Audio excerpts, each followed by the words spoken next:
Добрый день, меня зовут Томас Смит, менеджер по инвестированию MetLife, штаб-квартира в Нью-Йорке. Господин президент, экономический рост в России замедляется точно так же, как и замедляется глобальный рост ВВП. Но этот рост менее 5%, который изначально правительство заявляло как ключевую цель. Вопрос в следующем. Вы сократите ли ваши прогнозы? Или вы думаете, что можно применить какие-нибудь структурные экономические меры политики для того, чтобы восстановить предыдущие темпы роста? Спасибо.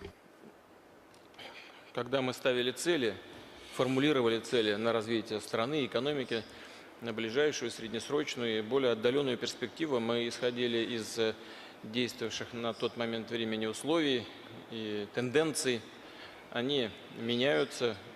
Соответственно, мы, конечно, будем вносить изменения в прогнозы. Собственно говоря, если вы следите за тем, что делает правительство Российской Федерации, вы могли заметить, что изменения в эти прогнозы уже внесены фактически. Мы всегда будем исходить из реалий. Не из того, чего хочется, а из того, чего есть. Но мы будем стремиться к тому, чего хочется.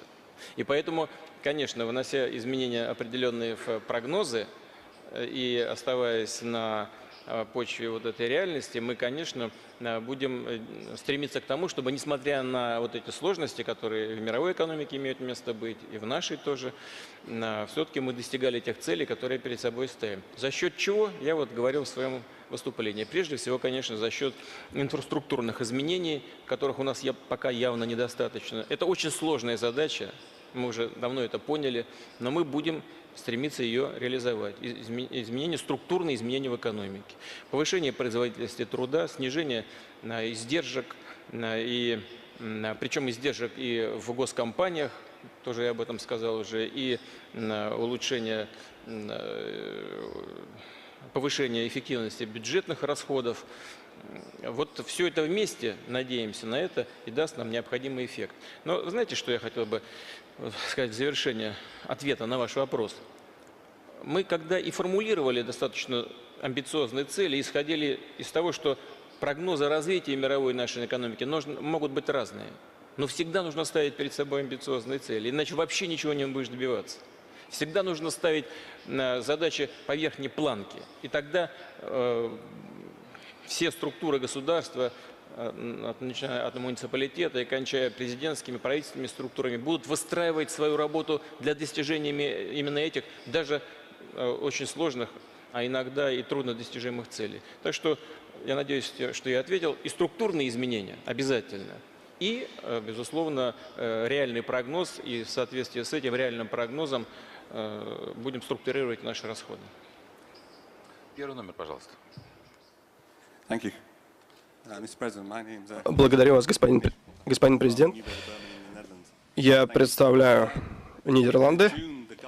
В июне правительство представило вам и российской общественности планы на 2013 год и на следующие 5 лет. И сейчас мы подходим к концу года, и вопрос состоит из двух частей. Во-первых, довольны ли вы тем, как эти планы реализуются? И второе, какой был самый значительный успех, которого вы достигли за последние 3 месяца? Спасибо.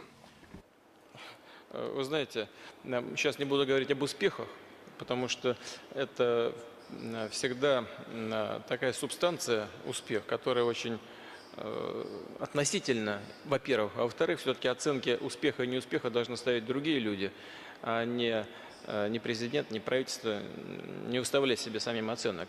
В целом считаю, что исходя из реалий, в которых мы живем, работа идет удовлетворительно.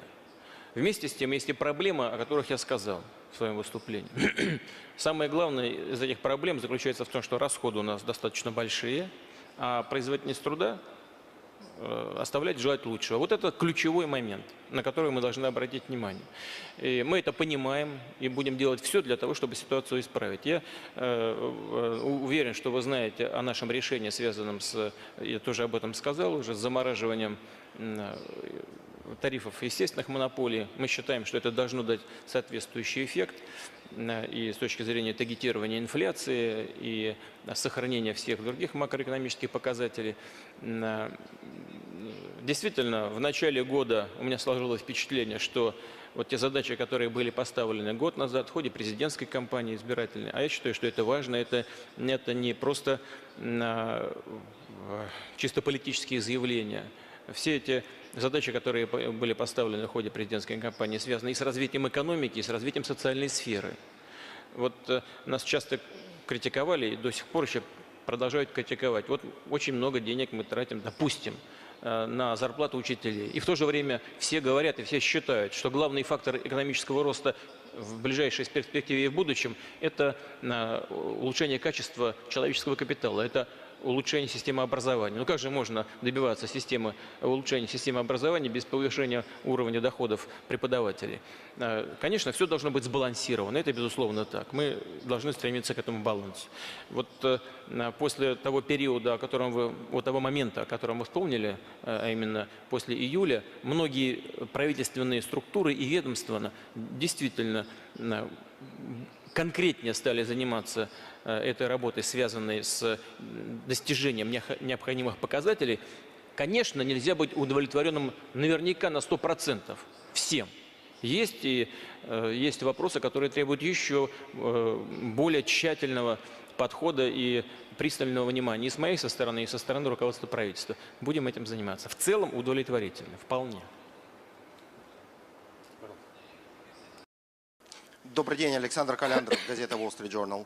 Владимир Владимирович, вы говорите о повышении производительности, но повышение производительности невозможно без роста безработицы, сокращения рабочей силы. Достаточно ли сильно ваше правительство для того, чтобы выдержать социальное давление, связанное с ростом безработицы? И если позволите, сразу еще один вопрос там же. Не думаете ли вы, что для резкого или, по крайней мере, сильного повышения доверия инвесторов, в частности иностранных, можно провести быстрые шаги, в частности, амнистировать многих известных заключенных, тех, которых считают политическими заключенными, я имею в виду тех, кого сейчас осуждают по делу 6 мая и других, гарантировать безопасность тем значимым людям, которые уехали из страны, и завершить громкие дела о коррупции, в первую очередь связанные с коррупцией в правительстве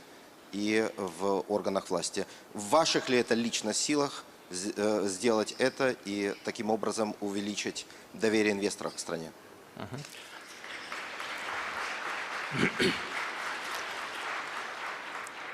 Нам, безусловно, нужно думать и совершенствовать все, что связано с защитой собственности.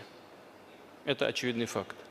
В то же время для всех должно быть понятно, что есть закон, который должны соблюдать все. Это касается и представителей власти, это касается и представителей бизнеса. И если мы этого добьемся, а мы должны к этому стремиться, то тогда, я думаю, что инвесторы получат ясный сигнал, что в России ситуация стабильная и надежная.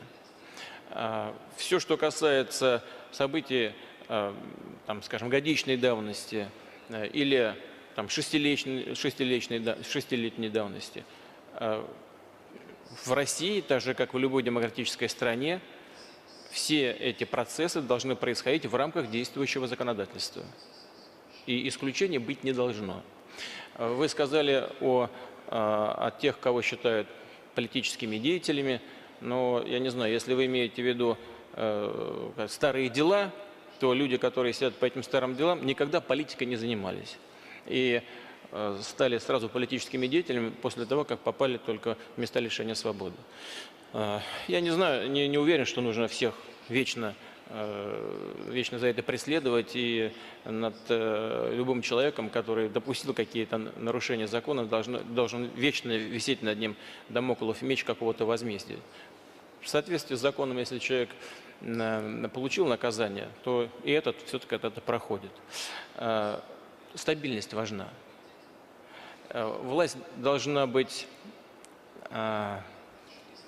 сильной, последовательной и справедливой.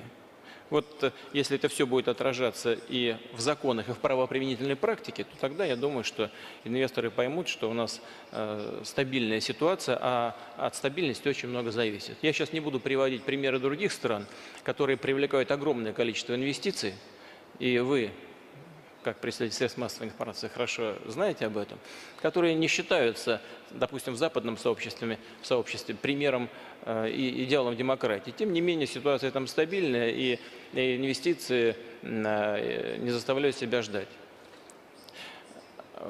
Что касается первой безработицы, это очень серьезный вопрос. Я бы обратил внимание на ту часть вашего вопроса, где вы сказали, способно ли правительство сегодня действовать таким образом, и имея в виду, что при структурных изменениях неизбежно повышение уровня безработицы, способно ли оно выдержать давление социально-политическое.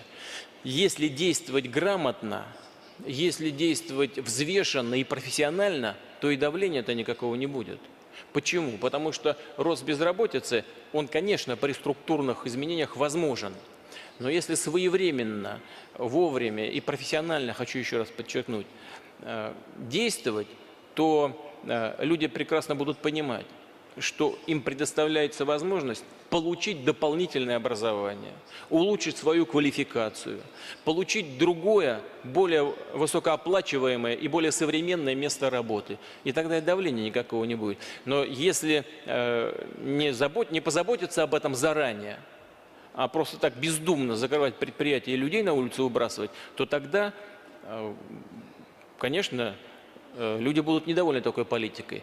Я не считаю, что мы должны идти по этому пути. Наоборот, мы должны идти по первому пути. И более того, и в проекте бюджета, который внесен сейчас правительством в Государственную Думу, и в соответствии с той практикой, которая сложилась у нас в ходе преодоления кризиса 2008-2010 годов, у нас наработаны механизмы, которые можно и нужно будет включать в случае развития ситуации вот по тому пути, о котором вы сказали. У нас есть определенные планы и зарезервированные средства на поддержание рынка труда. Но просто нужно, и мы исходим из того, что мы будем поддерживать и должны поддерживать такие направления развития рынка труда, которые будут приводить к созданию новых высококвалифицированных и более высокооплачиваемых рабочих мест. Постоянно поддерживать архаичные рабочие места – это дорога в никуда. На самом деле в этом не заинтересованы ни государство, ни работники. Пожалуйста, номер один. Добрый день. Александр Бранец, Prosperity Capital. Вопрос Владимиру Путину. Владимир Владимирович, вы в своей речи упомянули пенсионные средства как важный источник долгосрочных инвестиций. Все мы знаем, и вы знаете, что в последние дни правительство обсуждает идею о фактической конфискации индивидуальных пенсионных накоплений следующего года в пользу бюджета. Как, на ваш взгляд, стоят ли эти 244 миллиарда рублей того, чтобы подрывать результаты одной из важнейших реформ, которая прошла в ваш президентский срок, то есть первый президентский срок создания накопительной системы пенсионного обеспечения? Стоит ли подрывать источник вот этих долгосрочных частных денег, которые так нужны в России? Спасибо.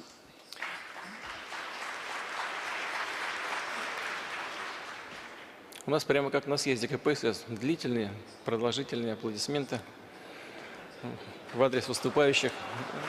Это хорошо. Это говорит о том, что наши дискуссии находятся на таком нерве очень важном, востребованном. Во-первых, правительство не обсуждает вопросов конфискации накоплений пенсионных. Такой вопрос даже не обсуждается. Во-вторых, у нас, дай бог памяти, накоплено, по-моему, в накопительной системе где-то уже 2,5 триллиона рублей в накопительной системе пенсионной. И вопрос их эффективного использования пока до сих пор не решен. ими Минфин пользуется в своих целях, там, бумаги туда-сюда двигает, что, в общем, тоже неплохо. Вот, да, здесь почему-то смеялись, Алексей Ильич не смеется, потому что он начал это движение этих бумаг. Да в целом это неплохо. Но мы всегда исходили из того, что эти средства накопления пенсионные, да, они должны работать на развитие экономики. Вот это один из источников тех так называемых длинных денег. Что сегодня правительство обсуждает? Правительство обсуждает не конфискацию этих накоплений, боже упаси, нет, они никуда не денутся, как люди накопили, так и будут использовать. Более того, и система накопительная пенсионная не закрывается как проект. Дело не в этом, а дело в том, что мы должны гарантировать вкладчиков в частные пенсионные фонды, вкладчиков денег, гарантировать их вложения, гарантировать их сохранность, надежность и эффективность использования. Вот 3 очень важных критерия. Я не хочу, чтобы в нашей стране появились вновь обманутые вкладчики, ну, условно говоря. Только на этот раз не в жилые дома, не в квартиры, а в пенсионные фонды. Мы договорились с правительством о том, что в ближайшее время в целом правительство уже сделало ряд очень важных шагов по сохранению пенсионных накоплений. Но до конца года должны быть приняты еще решения и на уровне правительства, и на уровне Государственной Думы. Где-то 5-6 решений должно быть принято. Должна быть сформирована система гарантирования, надежного гарантирования пенсионных вложений в накопительные частные фонды. И после этого, в соответствии с этой вновь созданной системой, соответствующие частные пенсионные фонды должны будут пройти переаттестацию и включены в эту систему гарантий. Так же, как включены в эту систему гарантий наши банки с точки зрения гарантирования вложений граждан в эти финансовые учреждения. Все то же самое, принципиально. Ну, за исключением определенных элементов, связанных с тем, что это не банковская система, а накопительная часть пенсии. И как только будет создана эта система гарантий, и как только через эту систему будут пропускаться пенсионные фонды, они вновь начнут работать и привлекать средства граждан. Вот и все. Спасибо вам за ваш вопрос. Он очень важный, потому что я чувствую, что он вызывает много проблем. Да, я имел в виду, что те возможные поступления в эту систему, которые должны были образоваться в 2014 году, это оценивается 244 миллиарда, поступят не в накопительную систему, а в страховую. То есть те граждане, которые накапливали средства в пенсионной системе, не получат эти деньги на свои счета. Это правда. Да, но это не значит, что накопленный будет конфискован. Вот этого не произойдет никогда. Вот эта накопительная часть пенсии, система накопительной части не отменяется. Мы просто хотим повысить степень надежности и эффективности использования тех средств, которые граждане уже вложили и будут вкладывать в будущее. Да, но мне непонятно, почему новые средства перейдут в пользу других лиц. То есть, я думаю, все согласны с тем, что нужно повышать контроль за этой системой, но почему из этого следует, что деньги 2014 года не поступят сразу или, скажем, через год или 2, как вы говорите, в ту же самую накопительную систему? Вот в чем был мой вопрос. Да-да, Спасибо. я считаю, что я ответил, но я хочу повторить, усугубить свой ответ, да, и конкретизировать. Те, кто заинтересован в том, чтобы эта система опять эффективно начала дальше функционировать, пускай позаботятся о том, чтобы продвинуть необходимые 5-6 решений на уровне правительства и парламента, гарантировать гражданам свои вложения и включиться в эту работу дальше.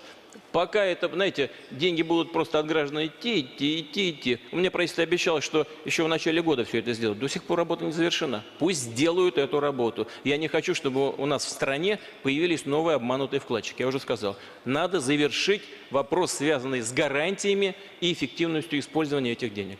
Хотел бы, Владимир Владимирович, в защиту Минфина вчера у нас и министр, и заместители выступали здесь и активно защищали этот подход, эту позицию, поэтому разъясняли. Но ваш сегодня такой окончательный аккорд. Хочу как рыночник с рынка сказать, что происходит в последнее время, почему своевременная мера. были созданы пенсионные фонды в свое время крупнейшими российскими компаниями. И руководство этих компаний в целом понимало ответственность за этот фонд, потому что там были сотрудники этих компаний. Последние годы мы видим активную продажу этих фондов от компаний крупных конкретным управляющим менеджментом, которые действительно рассматривают это прежде всего как возможность получить ликвидность для достаточно рисковых инвестиций. Это происходит сейчас постоянно. Поэтому вот этот этап, на этом этапе, мне кажется, очень важно перехватить инициативу государства, потому что мы со своего угла видим, как эти пенсионные фонды, они несколько меняют свою направленность, свою сущность просто-напросто, совершенно другими деньгами становятся, с другой степенью рисковости. А этого, конечно, мне кажется, допускать как банкир, как финансист, я считаю, никак нельзя. Масштаб другой. В жилищном строительстве и то людей жалко. Надо принимать решения окончательные по разрешению этих кризисов, связанных с обманутыми вкладчиками и дольщиками. Но там отдельные сегменты, отдельные группы. А это вся страна перед нами. У нас 14 миллионов уже в этой программе. К этому нужно подойти очень внимательно. И нельзя допустить, чтобы когда-нибудь люди сказали, а где же вы раньше были? Почему не принимали соответствующих решений, гарантирующих наши вклады? Вот это мы должны сделать. Спасибо большое. Пожалуйста, 5-й номер. My name is Christopher Löwer from Bluecrest Capital. Кристофер Левер, Blue Castle Capital, Лондон. Господин президент, сегодня рекордно низкий уровень безработицы в России, и по ожиданиям за последние 10 лет количество людей рабочего возраста будет сокращаться. Где найти рабочие руки для инфраструктурных проектов? И не пора ли либерализовать рынок труда, законодательство, закрыть те проекты, которые, наверное, не слишком прибыльными оказались? Больше гибкости, может быть. Я согласен. И вот этот бюджетный маневр, о котором говорит правительство, Минфин, он как раз и ставит свои задачи, в том числе с помощью бюджетных инструментов, повлиять на те неэффективные проекты, о которых вы сказали. Если мы видим, что проект в чем-то является неэффективным, затратным, не приводит к должному результату, то, конечно, нужно вовремя сориентироваться. Что касается рынка труда, то ваш вопрос перекликается с тем, что был задан, по-моему, коллега из Wall Street Journal, да? Когда он говорил, если мы в России будем проводить структурные изменения, не приведет ли это к росту безработицы? А вы сейчас спрашиваете, а где же взять трудовые ресурсы? Вот отсюда и взять. Если мы этих людей, используя наработанные системы подготовки и переподготовки кадров, повышения квалификации, будем переводить с одних предприятий на другие, из одних отраслей в другие, то тогда это и даст нам возможность решить меньшими силами большие задачи. Спасибо. Кто с номером готов? 5-й номер. Джеймс Битлман, инвестмент-менеджер в Монако.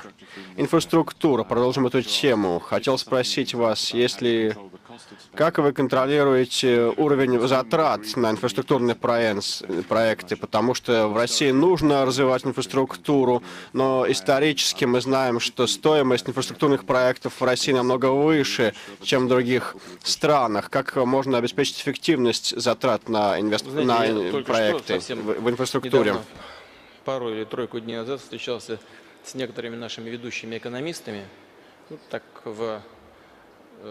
для полуприватной, полуделовой беседы. И в том числе мне показали таблицу эффективности инфраструктурных расходов в мире.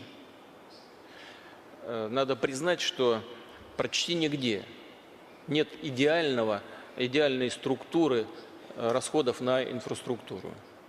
Ни в Северной Америке, ни в Европе, нигде. Просто такой идеальной системы расходов на инфраструктуру не существует. И у нас она плохая. Ваш вопрос, как мы контролируем? Я сейчас не буду приводить цифры эти, но они есть в прессе, это в специальной литературе, вы можете посмотреть. Там и в Америке приводит целая большая таблица, где какие крупные инфраструктурные проекты осуществлялись и сколько превышения стоимости было от первоначальной цены. И объяснений много. Это не только коррупция. Самое главное – это первоначальный расчет необходимых затрат, непрофессиональный. Или профессиональный, но специально занижали, чтобы получить подряд, а потом начинали увеличивать. Но здесь много всяких факторов. Вы наверняка тоже об этом хорошо знаете. Ваш вопрос. Как мы контролируем? Неудовлетворительно пока контролируем эффективность расходов на инфраструктурные проекты. Сейчас не буду вдаваться в детали, как это сделать, но целый большой план у нас на этот счет есть. Ну, прежде всего, это, конечно, рыночные инструменты и электронные торги. Но вот это то, что лежит на поверхности. Они показали себя как инструмент эффективный, но это не единственный. Есть и другие. Спасибо. Андре, в Бразилии хорошо контролируют расходы за инфраструктурными проектами, нет? В Бразилии вы укладываетесь в смету всегда, нет?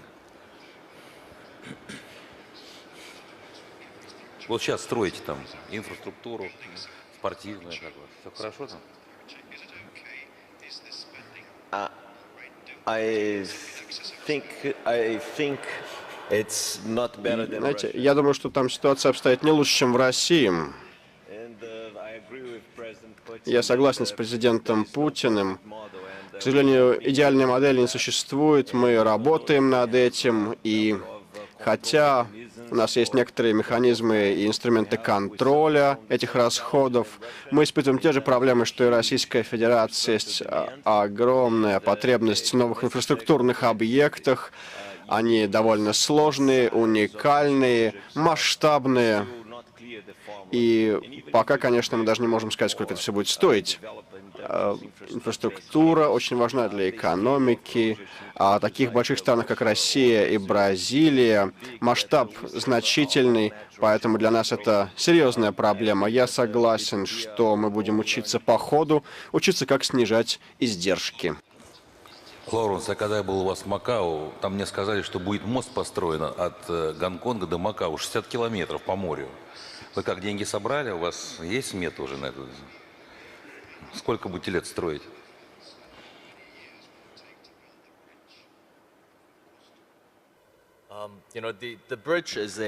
Мост, знаете, это самый большой мост. У нас Макао и Гонконг — это очень важные регионы Китая. Это совместное предприятие, в котором китайская доля преобладает. Есть и доля Макао. Да, я тоже считаю, что это очень важная тема. Инфраструктура в Китае, конечно, является основным фактором роста ВВП, но в Макао у нас очень высокий уровень ВВП на душу населения за счет игорного бизнеса.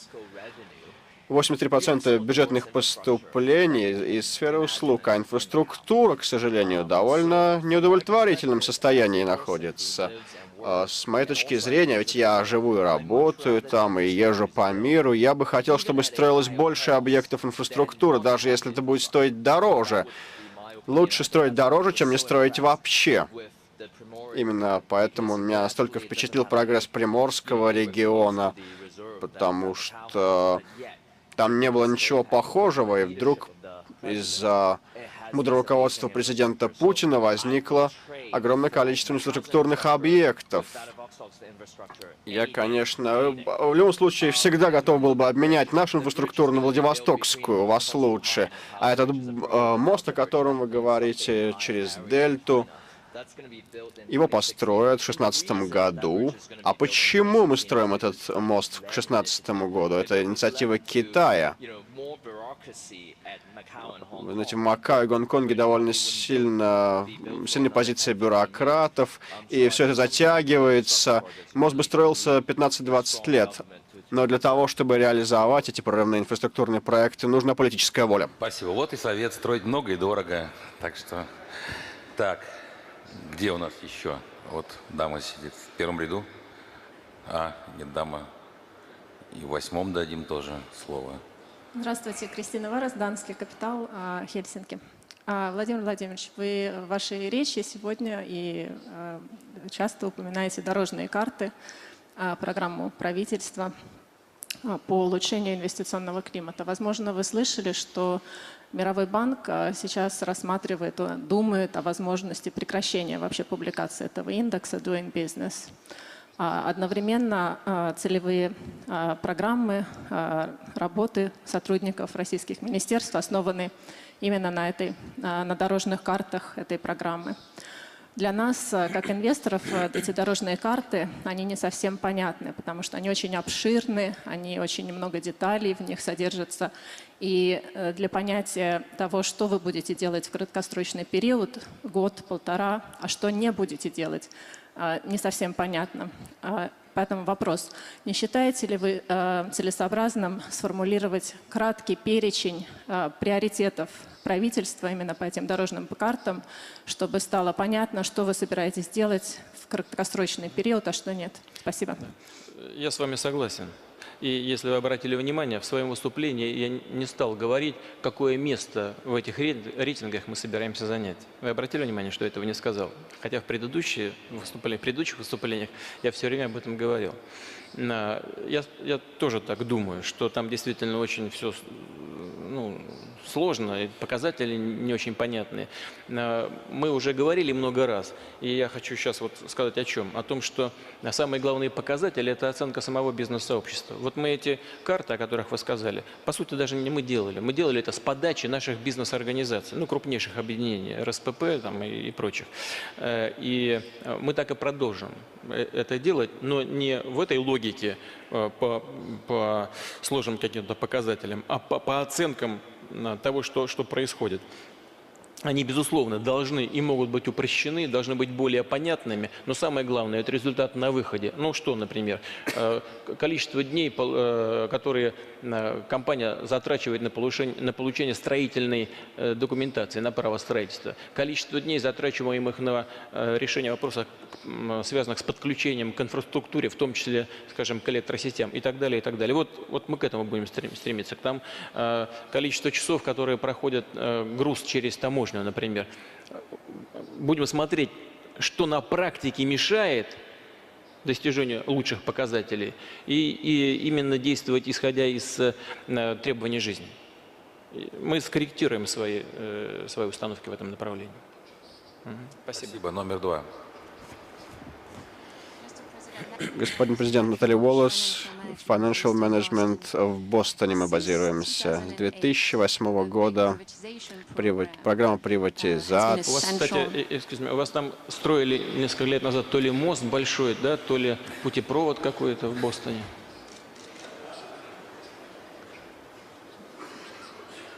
Да, я не знаю, сколько он стоил.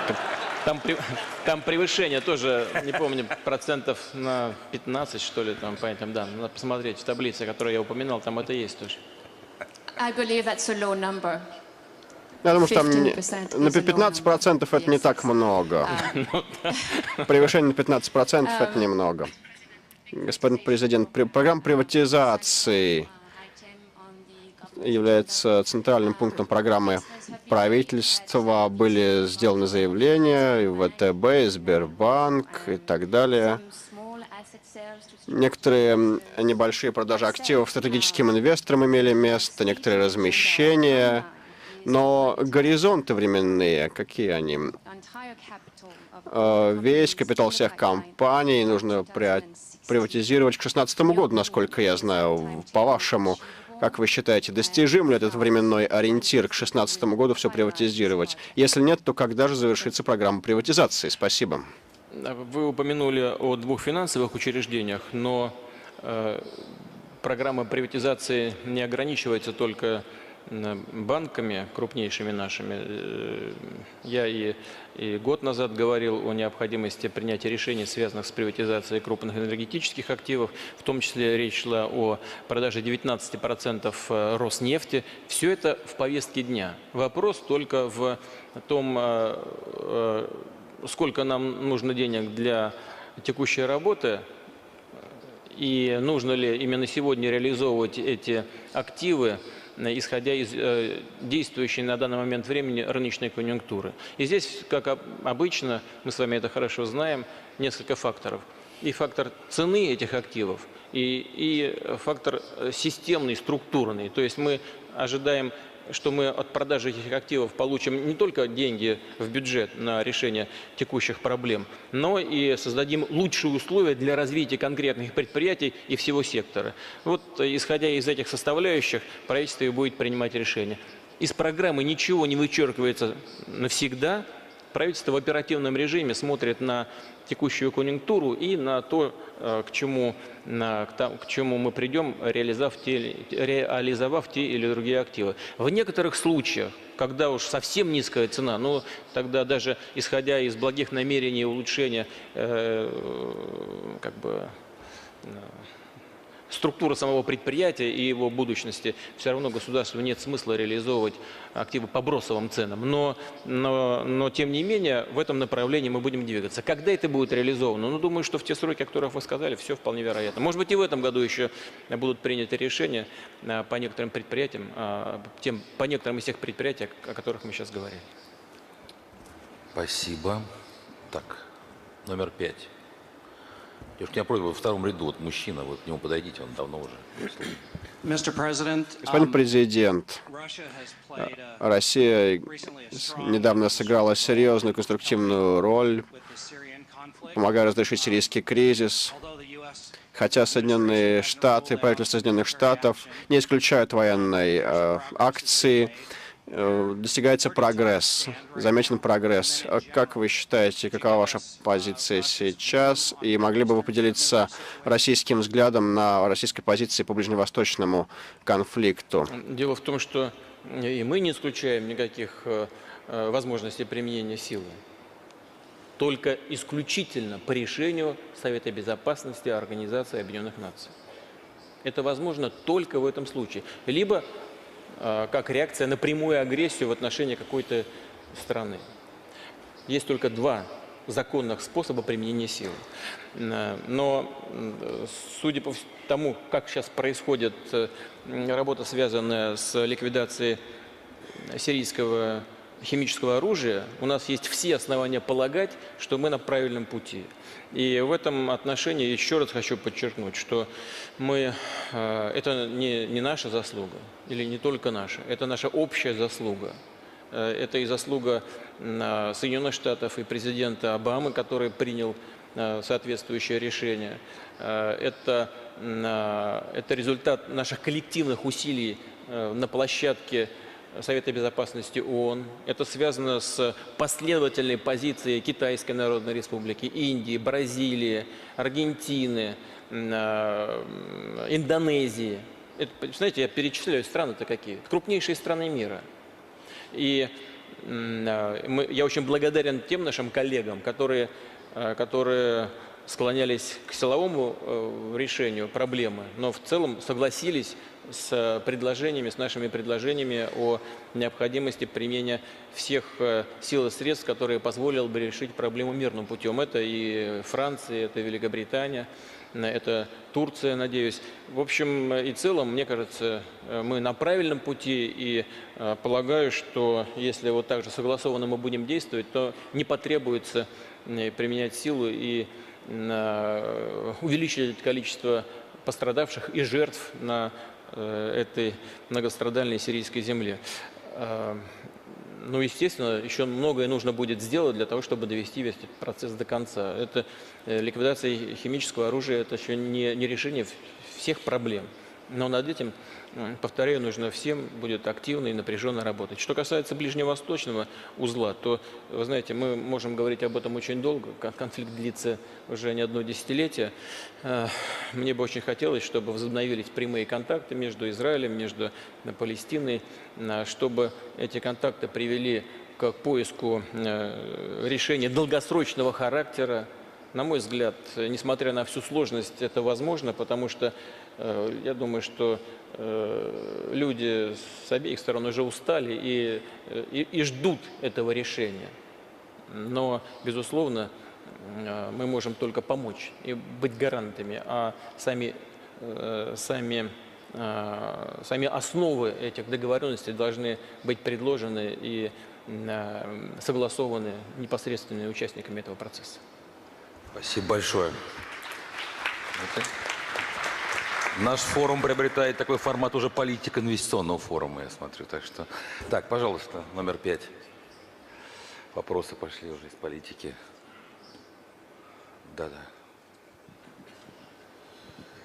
Меня зовут Гернер Шутер. Я являюсь партнером частной инвестиционной компании из Китая, хотя я не выгляжу как китаец. Одно из моих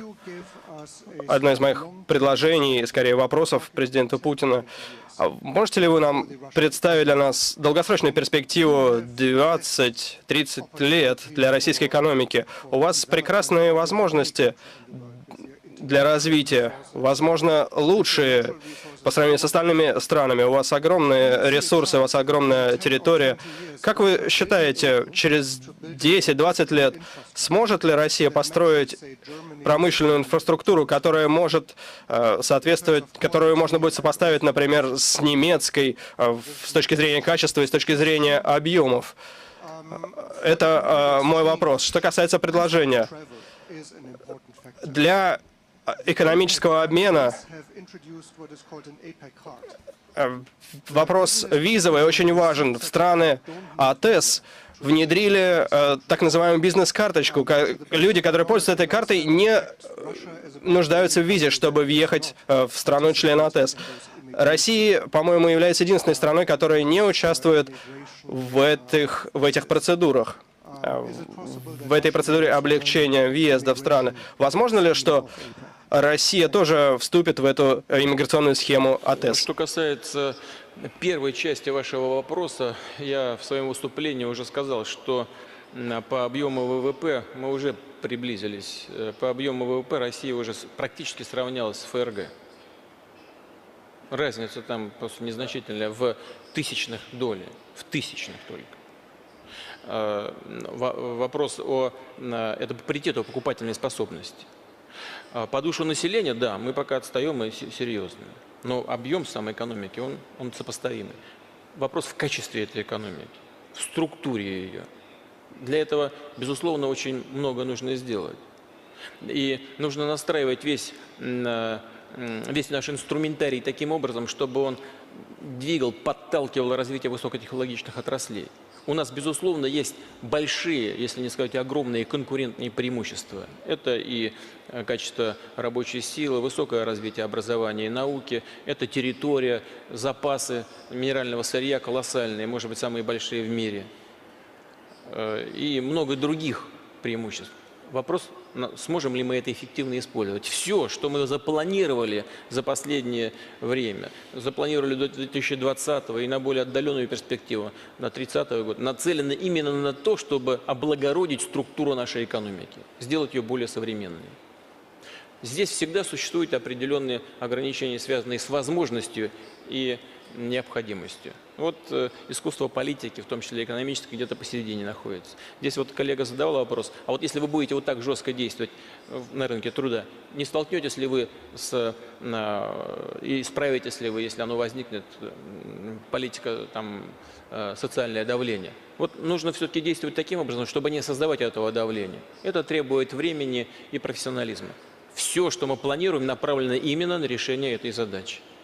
А вторая часть вашего вопроса, она с чем связана?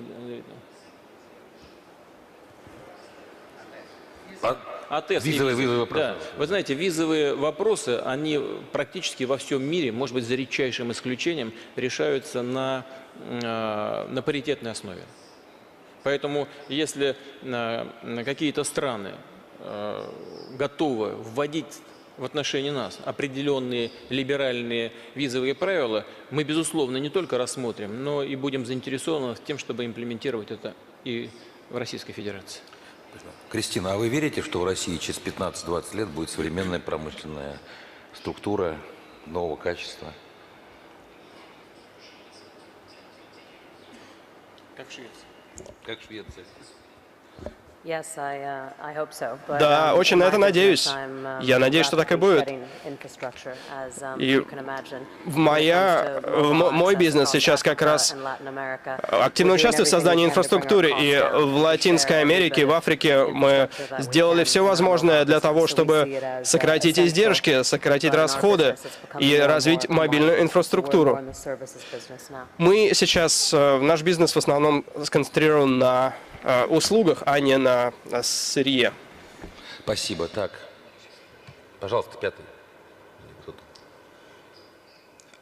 Джим Хейз, я представляю Бостон, господин президент.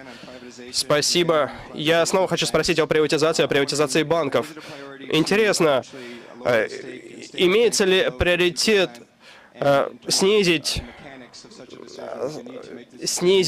долю в банках ниже 50%?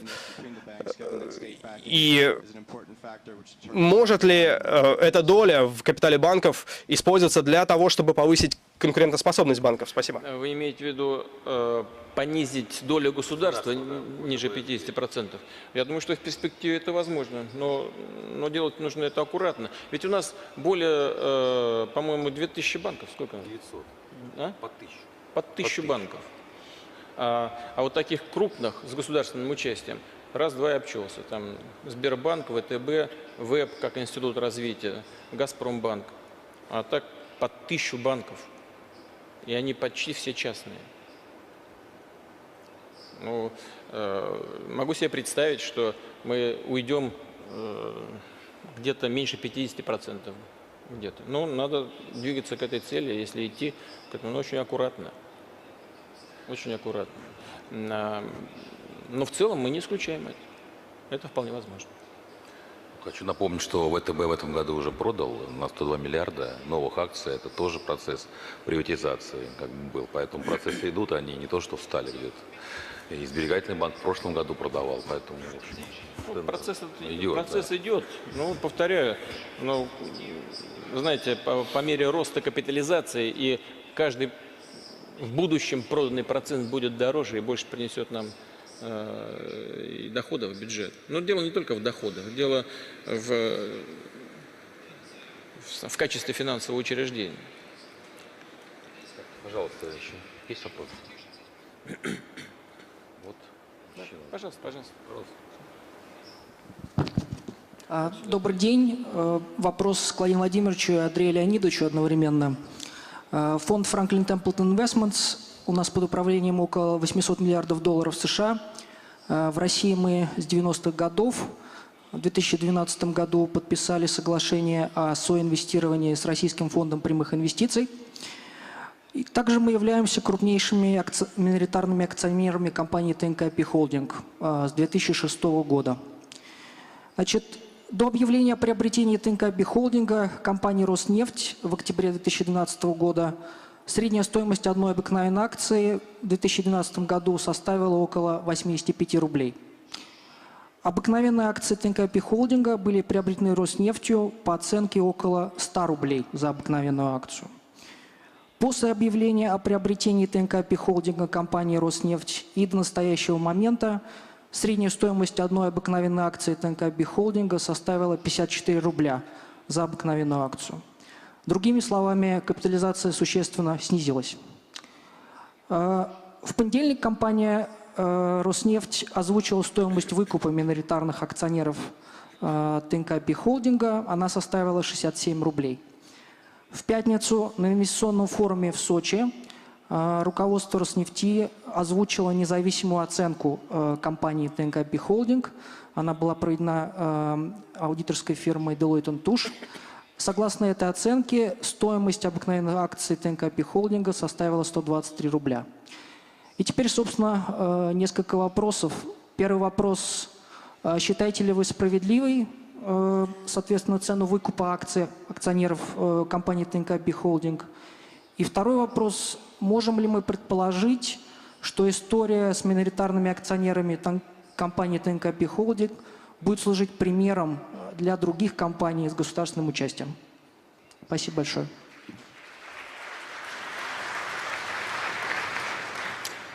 Да. Вы знаете, я не присутствовал на этом мероприятие.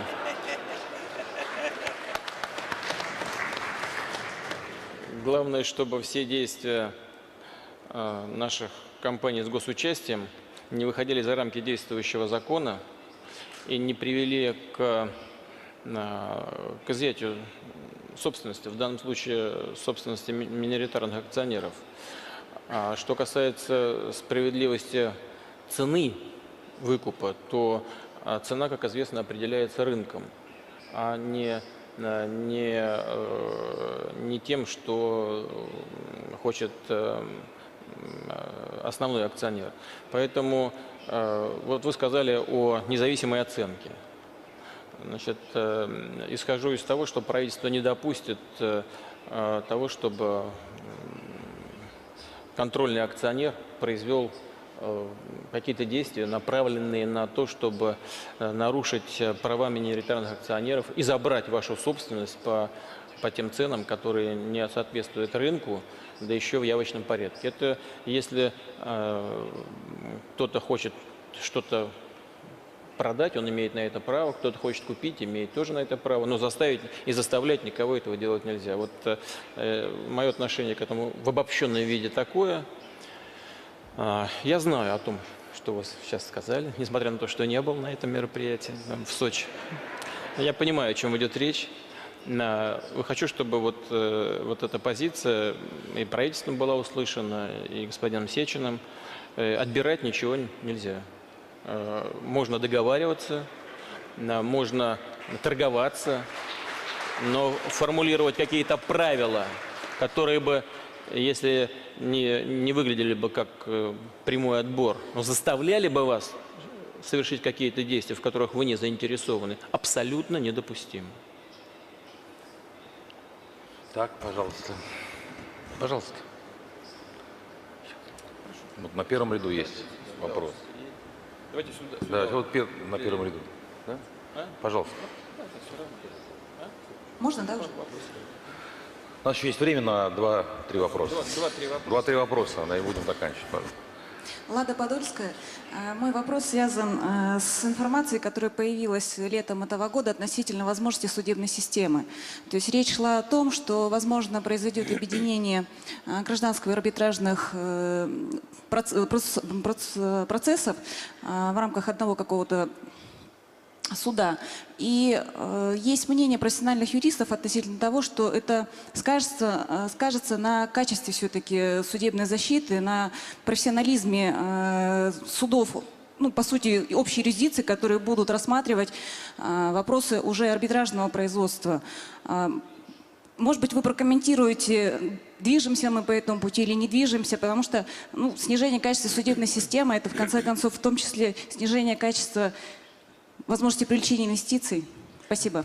Да, полностью с вами согласен. Одна из проблем, которую мы должны решать и работать над этим постоянно, это совершенствование судебной и вообще в целом правовой, ну и в том числе судебной системы. Она должна быть прозрачной, понятной, эффективной и контролируемой обществом. У нас нет планов полного слияния судов общей юрисдикции и арбитражных судов. Я думаю, что вы это имели в виду, когда говорили о процессе. Процесс – это как бы такая отдельная отрасль. Речь идет о том, чтобы избежать параллелизма в работе. К сожалению, сегодня подчас возникают случаи, когда стороны ведут спор в судах общей юрисдикции гражданско-правового характера, и неудовлетворенная решением суда сторона потом обращается с этим же вопросом в арбитражную систему и получает там решение прямо противоположное тому, которое было принято в судах общей юрисдикции. Или наоборот. И это, конечно, не красит нашу судебную систему в целом. Это реальная проблема, которая возникла в практике. И это плохо для регулирования отношений экономического характера и гражданско-правового. Поэтому, если мы сейчас говорим о том, чтобы объединить систему. Но речь идет об объединении наверху. Речь идет не о том, чтобы все вопросы и проблемы, связанные с разрешением споров арбитражного характера, погрузить целиком в суды общей юрисдикции. Но какие решения будут приняты окончательно, я пока не знаю. Это еще нужно будет провести соответствующую дискуссию в парламенте, и решение будет зависеть от депутатов Государственной Думы. Но мое представление такое, что полностью одну систему вливать в другую нецелесообразно. Я понимаю, о чем вы говорите, и с вами согласен. Вы правы. Пожалуйста.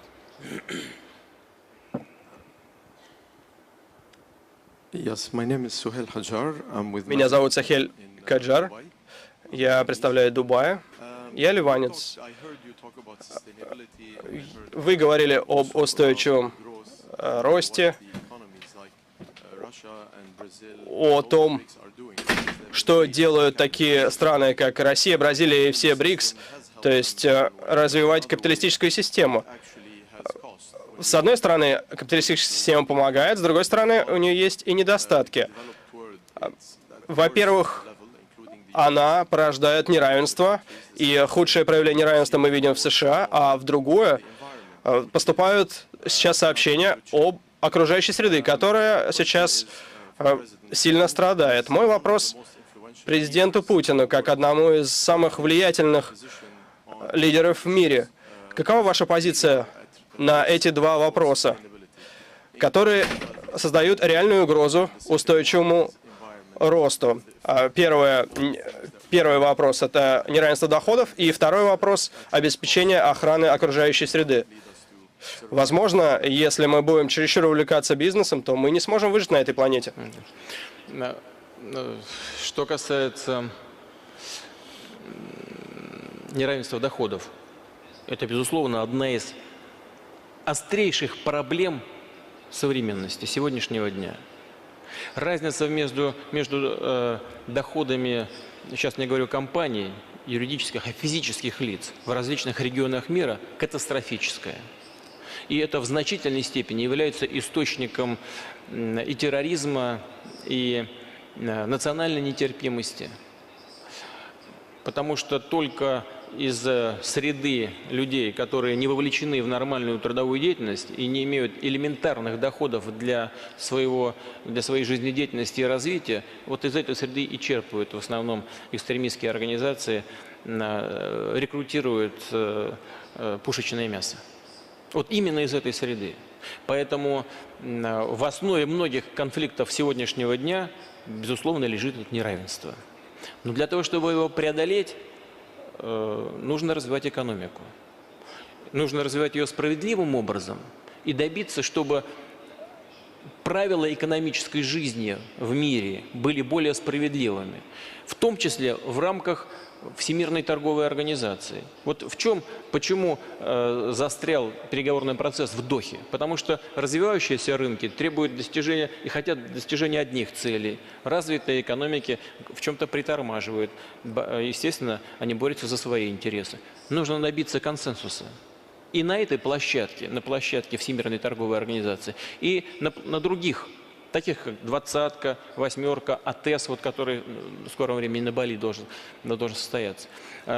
Потому что если просто пытаться решить эти проблемы неравенства доходов в мире, финансового, цифрового неравенства и всякого другого, медицинского, доступа к информации, если пытаться решить это просто какими-то подачками в виде квазигуманитарной помощи, проблемы решены быть не могут. Очень многое делается, скажем, Мировым банком. Там очень много программ в области образования, инфраструктуры и так далее, и так далее. Конечно, этого недостаточно. Нужны системные меры, которые бы сделали мировую экономику более демократичной. И здесь я с вами полностью согласен. И богатые, развитые экономики, развитые страны должны это понять и, понимая это, делать шаги вот в этом направлении. Что касается взаимоотношений между экологией, достижения баланса между сохранением природы и развитием, это вечная проблема человечества. Вечная, с первых шагов. Сколько рыбы выловить, сколько зверя добыть охотникам, как использовать лес, как использовать минеральные ресурсы, каким способом. К сожалению, нет жестких правил мировых. Вот добыча сланцевого газа и сланцевой нефти потом, это допустимая вещь или недопустимая? Ну, это варварский способ добычи или нет? Таких правил нету.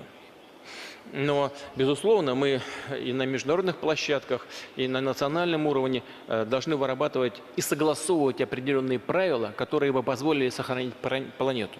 А там, где возможно, и восстановить. Но вы из Абу-Даби, да? Из какой страны? Из Дубая. Но там вопрос доходов не стоит, поэтому можно поговорить об экологии. Пожалуйста, последний вопрос у нас.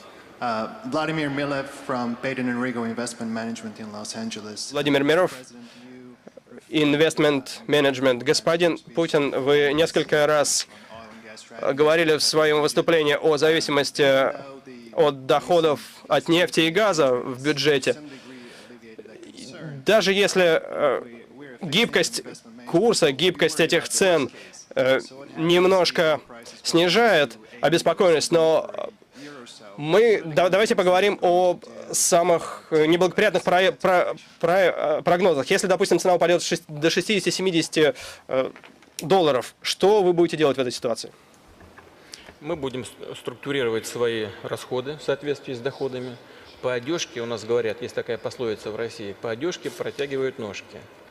Это первое. Второе, мы будем использовать имеющиеся у нас резервы. Я сейчас не говорю про 520 миллиардов золотовалютных резервов Центрального банка, которые используются у нас по назначению для обеспечения оборота внешней торговли, хотя и в этом смысле он в 2 или в 3 раза превышает необходимые нормы.